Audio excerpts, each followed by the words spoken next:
Very warm welcome to all of you my dear future officers. आज हम लोग discuss करेंगे नागरिकता सिटीजनशिप का अपना लास्ट सेशन, जो सेशन नंबर 3 होगा।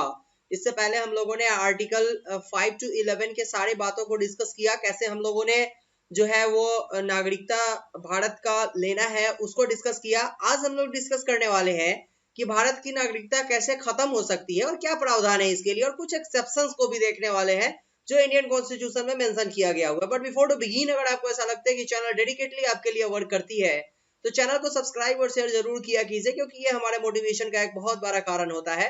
चलते हैं आज के टॉपिक की तरफ। सबसे पहले अगर हम लोग डिस्कस करेंगे भारत की नागरिकता के समाप्त होने की बात को, आर्टिकल 9 जो मेंशन करता है बात, उसमें हम लोगों ने देखा है कि 1955 में जो भी बातें मेंशन की गई हुई है उसमें से अगर इन तीनों बातों में से कोई एक चीज अप्लाई होता है तो आर्टिकल 9 का जरूरी कहीं पे भी नहीं होता है। इसलिए नहीं होता है क्योंकि आपने स्वेच्छा से भारत की नागरिकता को त्याग दिया है, आपकी नागरिकता की बर्खास्तगी हो गई हुई है या वंचित कर दिए गए हैं आप भारत की नागरिकता से।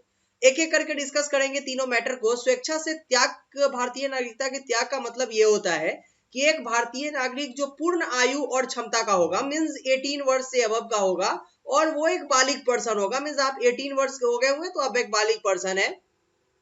इस कंडीशन में वो अगर ऐसी घोषणा करता है कि भाई साहब हमको भारत में नहीं रहना है, भारत की नागरिकता का त्याग करते हैं, तो उसकी भारत की नागरिकता स्वैच्छिक रूप से खत्म हो जाएगी, स्वैच्छिक रूप से खत्म हो जाएगी।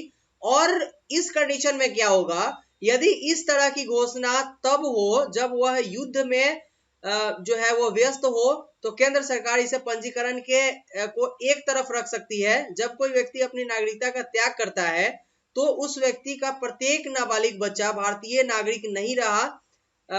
यद्यपि इस तरह के बच्चों की उम्र 18 वर्ष भारतीय होने पर वह भारत की नागरिकता को प्राप्त कर सकते हैं। मीन्स ऐसा कंडीशन उत्पन्न होता है जब एक व्यक्ति भारत की नागरिकता को त्याग देता है और उसका बच्चा अगर 18 वर्ष का नहीं है और वो बाद में अगर भारत की नागरिकता को अडॉप्ट करना चाहता है तो कर सकता है, क्योंकि वो उस वक्त बालिग नहीं हुआ था। और टर्म ये बोलता है कि स्वेच्छा से तो आपने अपनी नागरिकता को खत्म किया है भारत से, आपका जो बच्चा है उसने तो खत्म नहीं किया, बट टर्म ये होना चाहिए कि उसका बच्चा जो है वो 18 वर्ष के बाद जो है वो भारत में अगर चाहे तो भारत की नागरिकता को अडॉप्ट कर सकता है। ठीक है, और इस कंडीशन में जब युद्ध का सिचुएशन होगा तब इस तरीके के बात को सरकार जो है वो अवॉइड कर सकती है।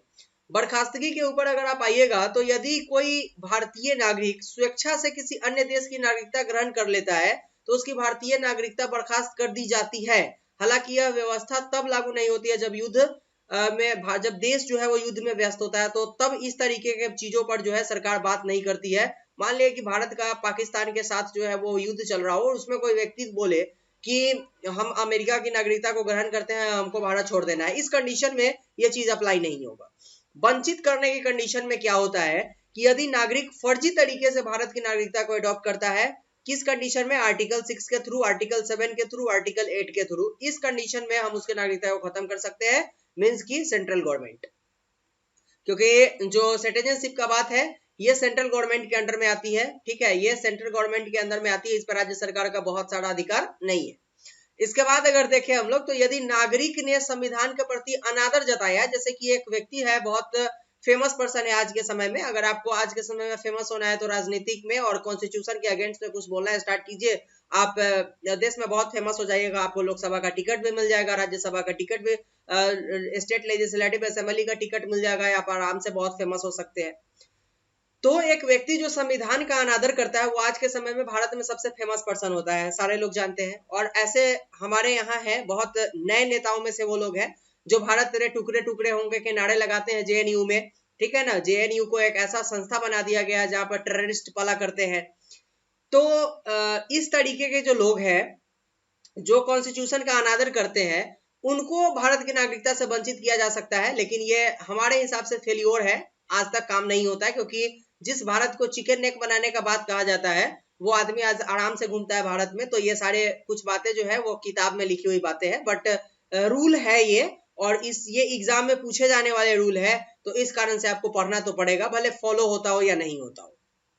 आगे अगर आएंगे हम लोग तो एक नागरिक ने युद्ध के दौरान शत्रु के साथ अगर गैर कानूनी रूप से संबंध स्थापित कर लिया शत्रु देश के साथ, तो वो राष्ट्र विरोधी है, और इस कंडीशन में हम उसकी नागरिकता से उसको वंचित कर सकते हैं।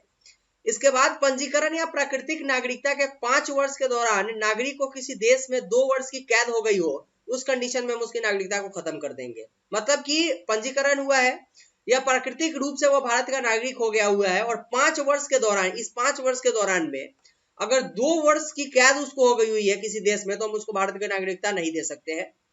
नागरिक सामान्य रूप से भारत के बाहर 7 वर्षों तक अगर रह रहा हो बिना किसी टर्म एंड कंडीशन के, तो हम उस व्यक्ति को भारत का नागरिक नहीं कहेंगे और उसकी नागरिकता को हम उससे वंचित कर देंगे। बात खत्म है। एक एक्सेप्शन हमारे कॉन्स्टिट्यूशन में है जो आज के समय में कंट्रोवर्शियल भी है। उस कंट्रोवर्शियल अगर हम एक्सेप्शन को देखेंगे तो ये है कि राज्य सरकार जो है अपने राज्य के निवासियों के लिए अलग से लाभ देती है। क्यों देती है? क्योंकि आर्टिकल 15 में यह बात लिखा गया हुआ है कि जो राज्य है वो धर्म, जाति, मूलवंश, लिंग के आधार पर भेदभाव नहीं कर सकते। यहाँ पर कहीं भी ये चीज मेंशन नहीं किया गया हुआ है कि अगर आपका निवास नहीं है और आपका अगर निवास यहाँ का है तो भी हम आपके साथ डिस्क्रिमिनेशन नहीं कर सकते। और यही फायदा उठाया जाता है जब आप किसी पीसीएस का एग्जाम देते हैं तो आपको वहां पर वंचित कर दिया जाता है, क्योंकि यहाँ पर निवास वर्ड को नहीं जोड़ा गया हुआ था। ये एक एक्सेप्शन है जो आपको इसी चैप्टर में पढ़ाया गया, इसी चैप्टर में बताया गया, क्योंकि आगे आपको ये चीज पढ़ने में दिक्कत नहीं हो। ये था आज का सेशन, जो छोटा सा सेशन था लेकिन इंपॉर्टेंट था। और नेक्स्ट सेशन में हम लोग फंडामेंटल राइट को डिस्कस करने वाले हैं। लेकिन आज तक के सेशन अगर आपको अच्छे लगे तो चैनल को सब्सक्राइब और शेयर जरूर किया कीजिए, क्योंकि हम लोग के मोटिवेशन का एक बहुत बड़ा कारण है जो हमें रोज नया एनर्जी देता है आपके लिए, रोज नया कुछ करने के लिए। सेशन लास्ट था आपका। नेक्स्ट सेशन हम लोगों का फंडामेंटल राइट होगा, लेकिन लग रहा है चैनल डेडिकेटली वर्क कर रही है, तो शेयर और सब्सक्राइब करने में आप लोग जो है वो कोई भी कसर नहीं छोड़िए, क्योंकि आपका सपोर्ट बहुत जरूरी होता है एक आदमी के लिए, एक टीचर के लिए और एक ऐसे लोगों के लिए जिनको कुछ नया करना है। मिलते हैं नेक्स्ट वीडियो में नए सेशन के साथ। तब तक के लिए thank you, goodbye and take care.